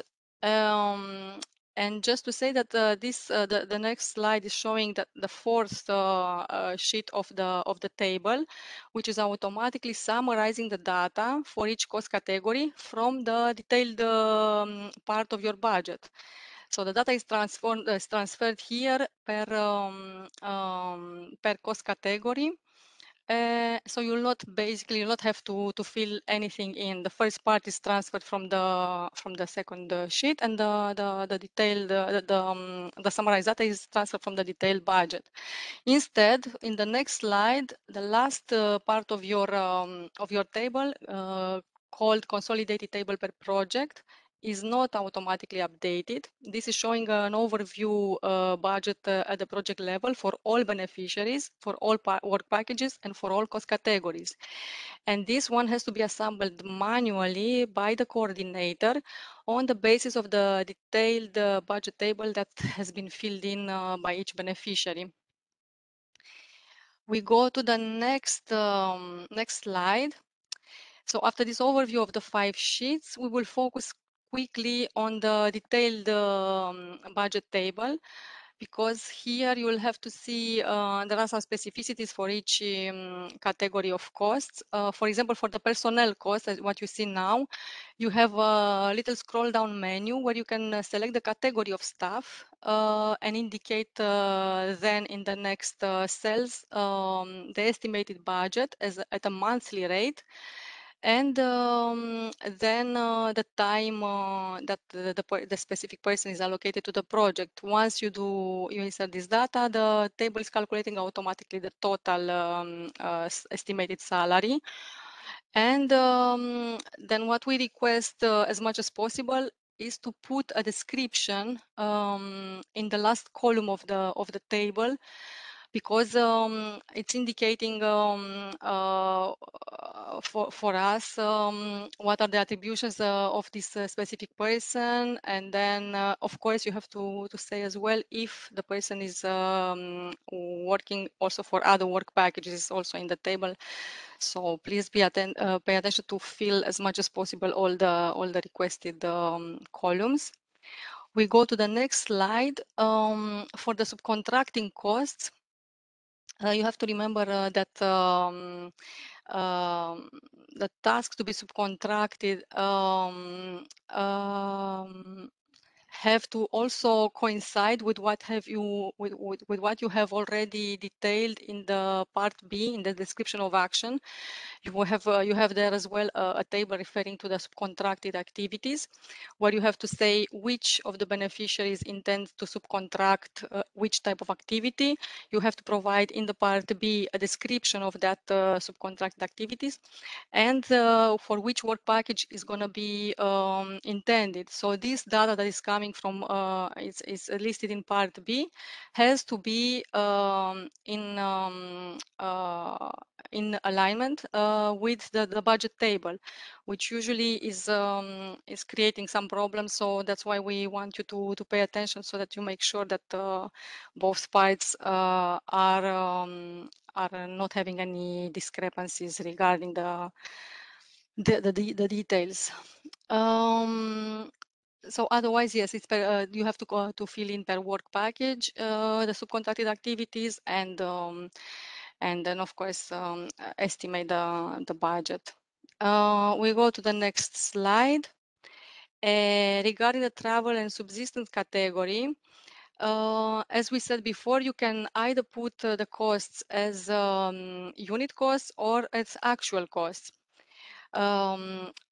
Then, if you don't know the destination, of course, it's not possible to put the unit costs because these are calculated based on the destination, and we have some rates already set up in the decision mentioned before. So if you put the cost, estimate the cost as actual cost, you will have to then be very clear in the description column to refer to the number of people that will be traveling, the number of days,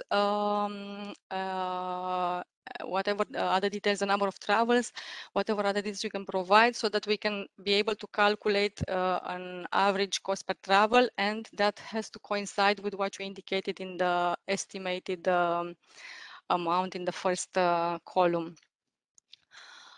These costs, of course, have to be also present in part B in the description of action. So as well, pay attention to have all the descriptions and all the costs aligned. We move to the next slide,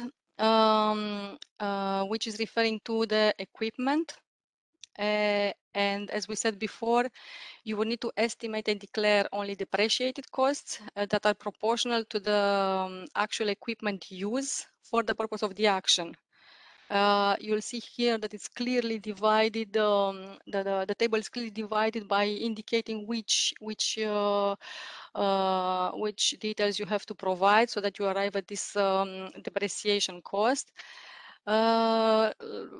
Just a simple example, for example, if a project manager is working only 10% on the project and is using a laptop by himself exclusively, then only 10% of the rate of this laptop can be allocated to the project.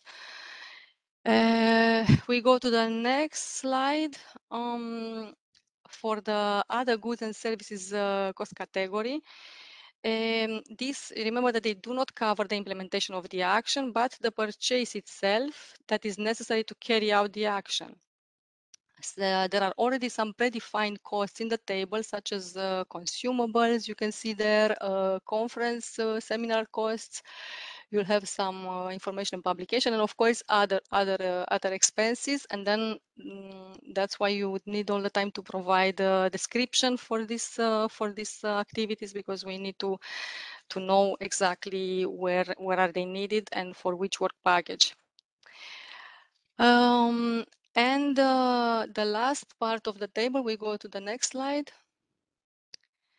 For the costs is the listing of acquisition cost for innovation solution, where you just have to indicate in the table the estimated actual cost, and of course to describe the activity and to indicate for which work package was it associated. As I said before, in the next slide, you will see, you can go to the next, please. Yes, for the indirect costs, you will see that these are automatically calculated by the table. There is nothing for you to do here on at the end of the table. The 7% flat rate is applied to all the costs that you have previously inserted. And then of course the table calculates as well the total cost of the project. We go to the next slide just to explain something else briefly. You will have to see the following issue. There is a contribution of 50%, or EU contribution of 50% of the total project of your costs, but of course the grant has to ensure a balanced project budget and sufficient resources to implement the project successfully at 100%. So we will see what are your possibilities for the other sources to cover for the rest of the remaining budget. We go to the next slide. To make sure that the budget is in balance, here in the first part of the table, you'll have to indicate manually the contribution, the requested funding rate and the requested contribution. This is indicated by each beneficiary at the end of this detailed table. And on the last slide, you can move on. You can see exactly what are the revenues and contributions options. You can either have income generated by the action, which means that your project generates some revenue, and this is proven by receipts. And for example, from participant fees in conferences or seminars, from selling of books or other issues. Then you can have in-kind contributions and financial contributions from third parties. For example, if a ministry or a public authority is contributing financially to the project, then you should list this under financial contribution by third parties. And then the last option is the own resources of the beneficiaries. At the end, of course, what you aim for is to have a balanced budget where the EU contribution is matched with revenues and contributions by either of these options, so that the budget is well balanced. This was the last slide of the presentation. We thank you for the attention, and now I guess we go to the long-awaited questions and answer session. Thank you, Anna. Yes, basically now we will display the questions that were posted in the chat. Let's just wait a second till just doing that. Recording Raffaele Yeah. displays it.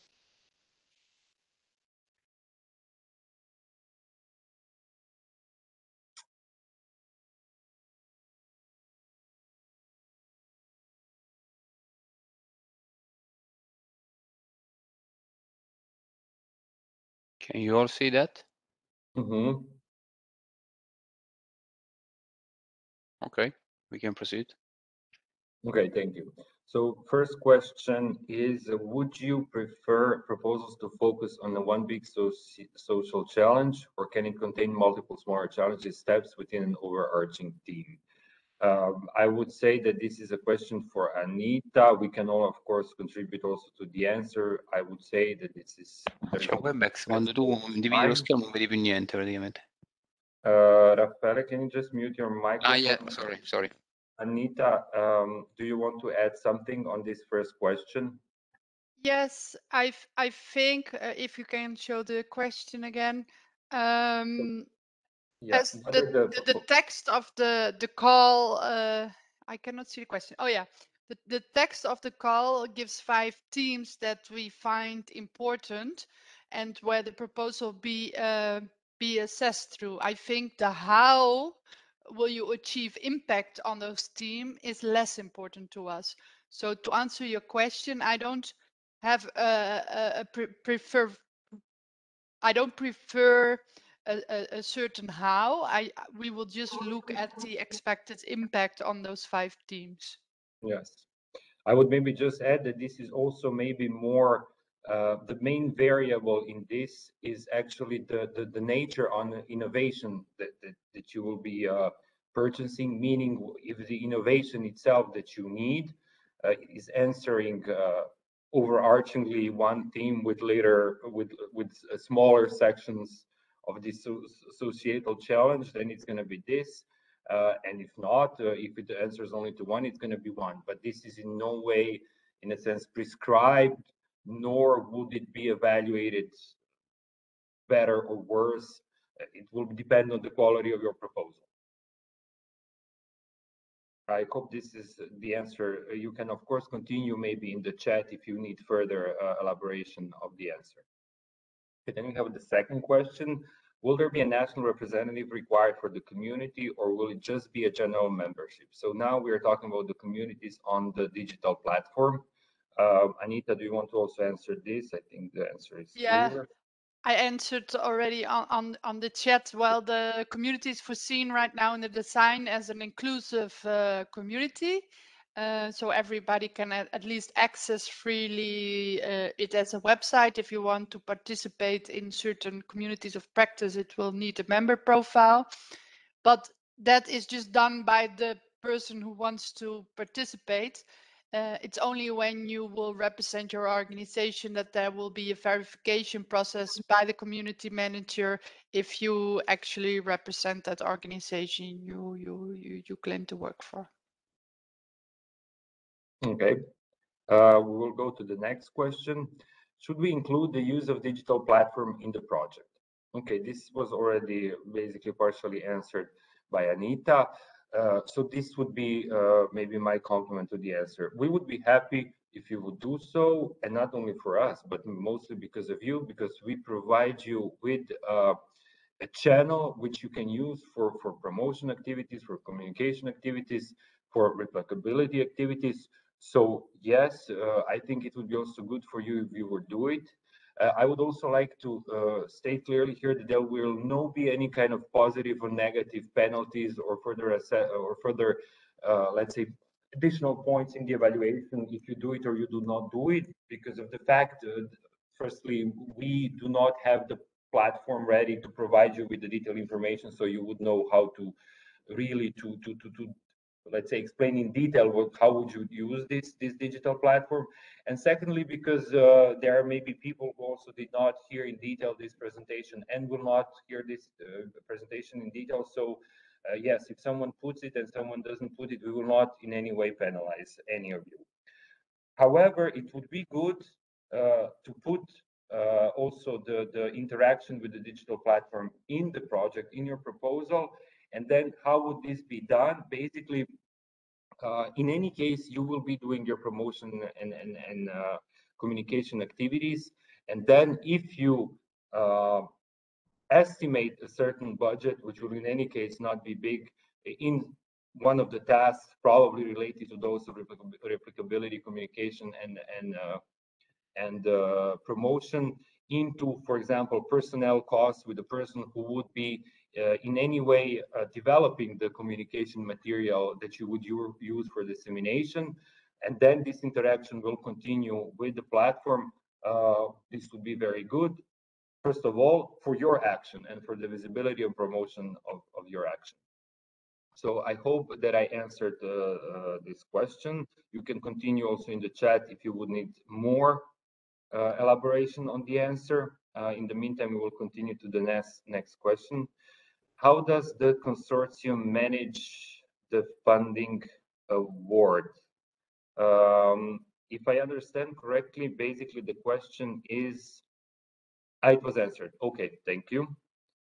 How to basically, I don't know if it was answered in the chat or it was answered during the presentation. It was answered in the chat, then maybe we have to repeat the answer if someone didn't see it.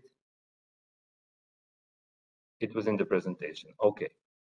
The next question, how to introduce details on how to participate via this. I would presume that this is related to the part of my presentation when I was saying that then there is a functionality on the funding and tenders portal to search your partners. If this is correct, okay, what I will do is I will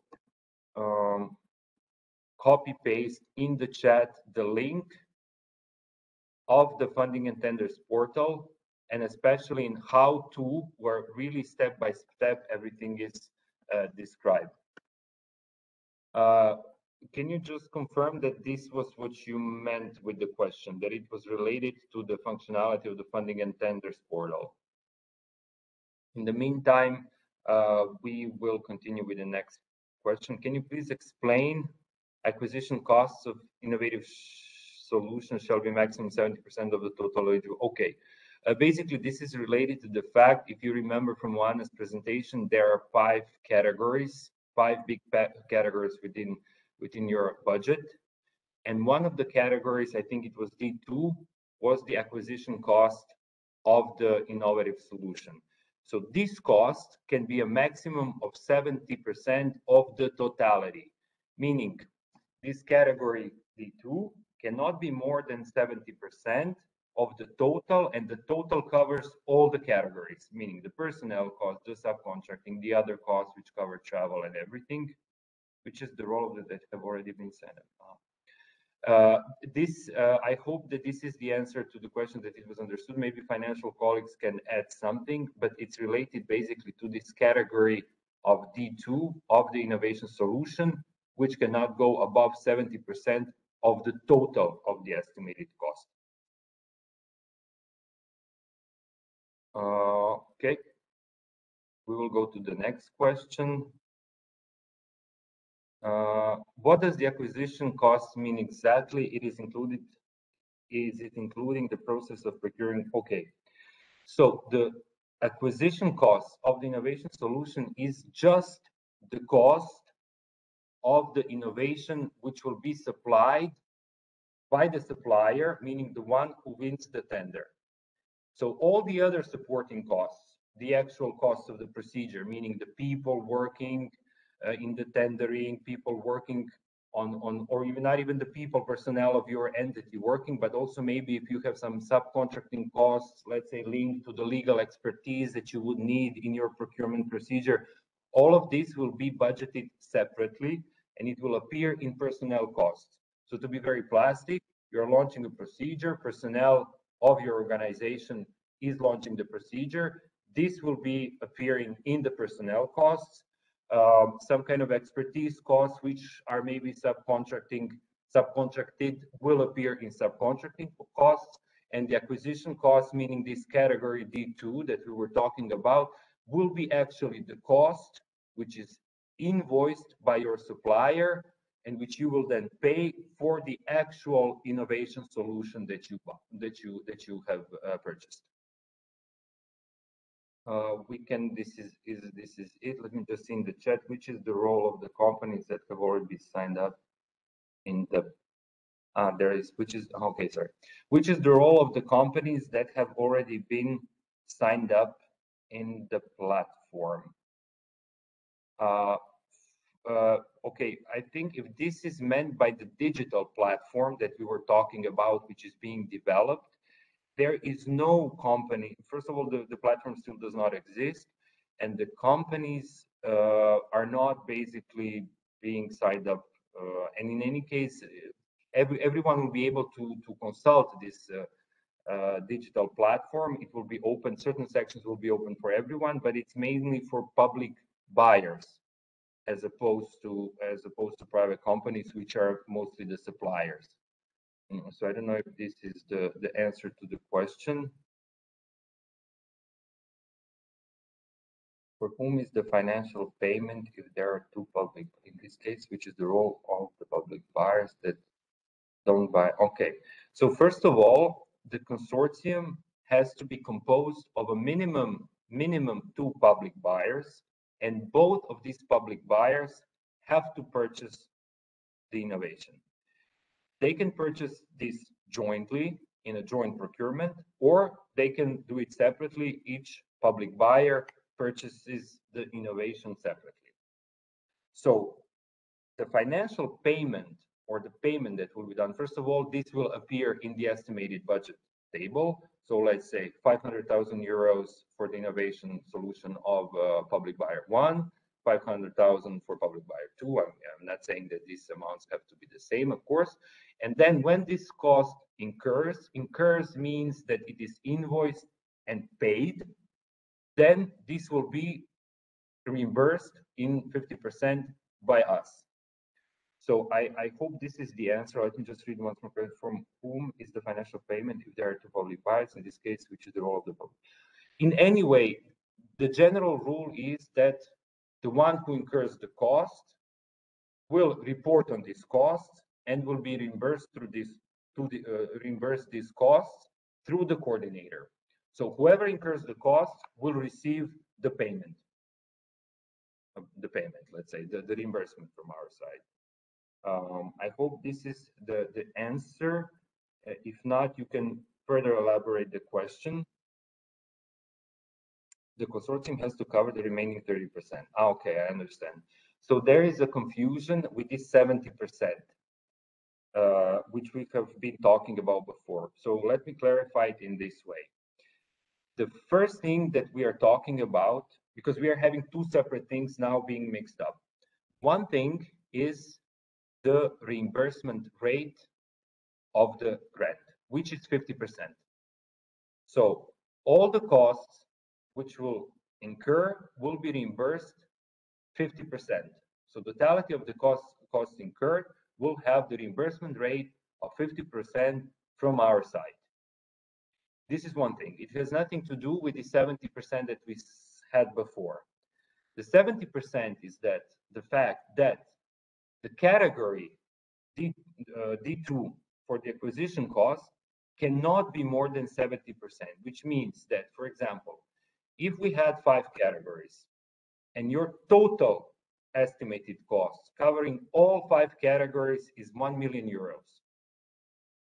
If your innovation acquisition cost D2 category is 900,000 out of 1 million, it means that you went over 70% because you're at 90%. So your D2 category acquisition costs, so only the acquisition costs, not any kind of supporting activity of the procurement procedure itself, market research and everything else linked, because this will be in other categories, cannot be more than 70%. So 70% in the total of 1 million would be, let's say, 700,000. So category D2 cannot be more than 700,000 if your total of all 5 categories, your total cost of the project is 1 million. So I hope this is clear, because there was a mix-up. First, we were talking about the reimbursement rate. The reimbursement rate is 50% of the costs. So if in the end of the project, all the costs that were incurred are 2 million euros, 1 million will come from us. The other million comes, as Joanna explained, either from you, either from the income that was maybe generated, which is less likely, or I don't know, contribution of the third party. We had the example of the ministry who is behind the agency purchasing. So this was one thing. Reimbursement rate 50%, and here we are talking about the categories in the table, and D2 category acquisition costs cannot go over 70% of the total. Is there a minimum requirement of contribution of partners in the consortium? Basically, there is a requirement that your budget has to be in balance. So in this example that we had before, where the total estimated cost is 1 million euros, if the 50% comes as an EU contribution, meaning 500,000 euros, the other 500,000 has to come from somewhere. And this will be there either contributions of the partners, meaning their own resources, or maybe this third party, let's say coming from the ministry behind this, or some other donation grant that you have received, but basically from the third party. What is the requirement is that the budget is in balance. So we cannot have a situation where out of the total cost of 1 million euros, 500,000 comes from us, 300,000 is your own resources, contribution of the partners, let's call it, and then there is a gap of 200,000.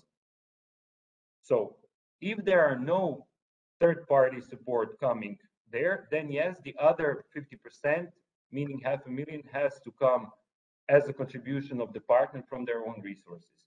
Meaning the requirement is there, but the requirement is that the budget has to be balanced, which means that on top of the EU contribution, the gap between the total EU contribution and the totality of the cost has to be covered by someone. I hope I answered. Maybe also financial colleagues, you can correct me if I'm saying something wrongly.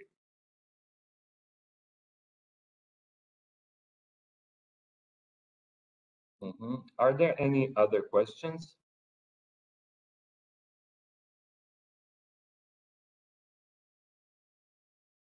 Okay. It seems not. Yeah, scan the chat. Wait, just another one.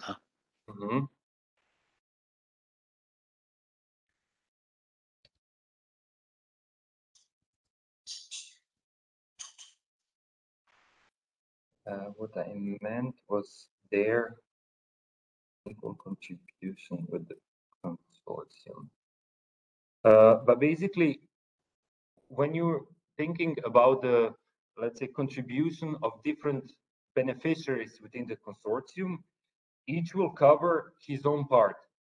So theoretically, it can happen that one beneficiary will be having because also when you see the table, the detailed table, each table is basically being filled in by a member. So there will be, if the members of the consortium are 5, there will be 5 separate tables for each of the members and the total. And each of them will cover their own part. So of course that, for example, if the beneficiary 1, who is also a public buyer, buys innovation solution of 1 million euros, that they will have to cover their own part of the remaining 1 million. It is not that a public buyer 3, a hospital in Germany, will be paying for the hospital in Spain. So basically, each beneficiary will have to ensure that he is able to cover the remaining costs that he incurred, which go on top of the contribution of the EU. I hope that I have now answered. Does the D2 category also include a possible budget for further development? No, this category does not cover this, but this costs of research and development to further develop the solution can be in different category. So the actual category D2 PPI acquisition cost will really cover the costs as first contracted in the tender, but then actually later on paid, meaning really paid bank transfer from the public buyer to the supplier of the innovation. This will be covered by the category D2. All the other costs will go somewhere else. Okay, I see Anita raising her hand because I probably should react to this research and development because, okay, we're talking about pre-commercial. Anita, do I have to unmute you or you can? Yeah, I was just waiting till you were finishing your explanation. Did you finish? Yes, yes.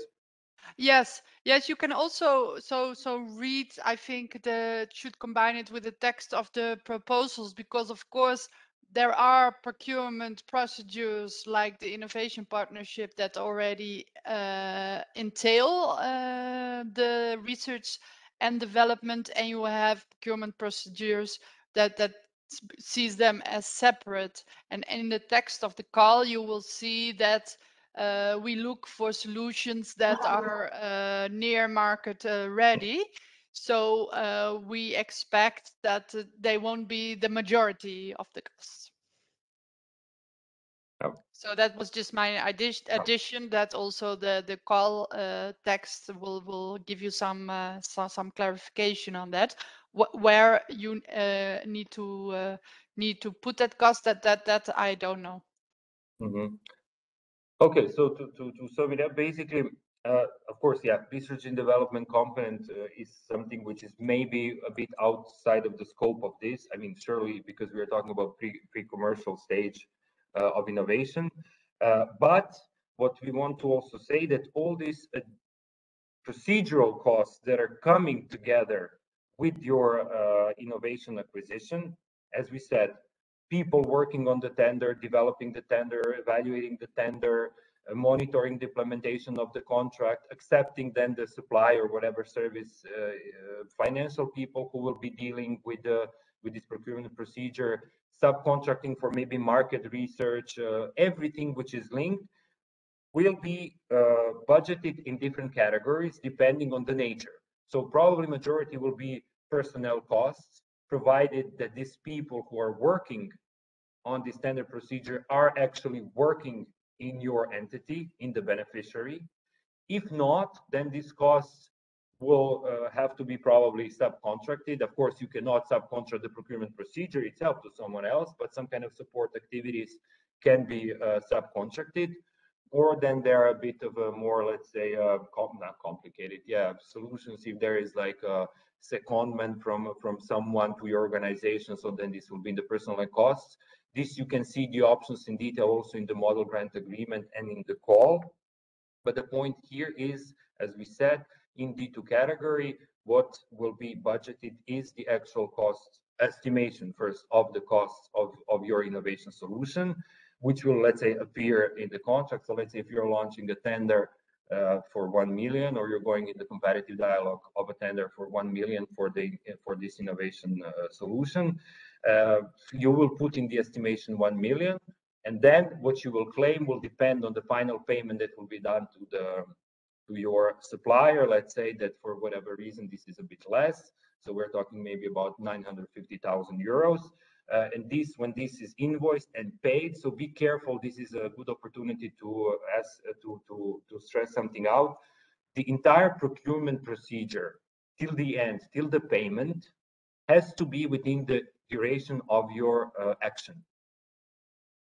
So one of the requirements for a cost to be eligible is that it has to it has to take place within the implementation period of the action. So if your action is of 4 years, the payment of the innovation solution will also happen within these 4 years.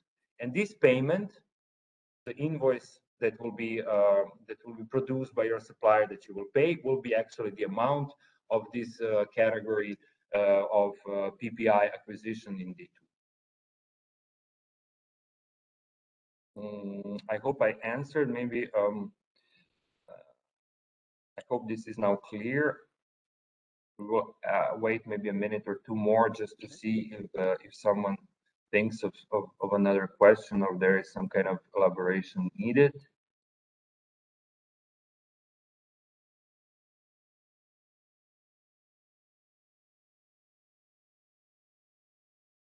Okay, I would say that this is it.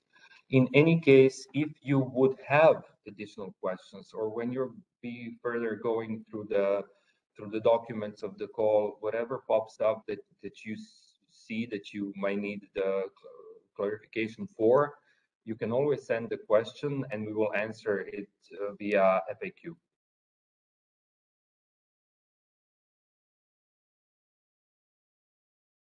Okay, but that would be it for today's info session. There will also okay, but thank you for joining us. I would believe that now we can close this session. I hope really that this was helpful for you. And as we said, if there are further questions, you can always ask them through the mailbox that is provided in the call text, and we will answer it through FAQ for everyone. That is it from our side, and that's it. Thank you very much. Thank you very much to everyone.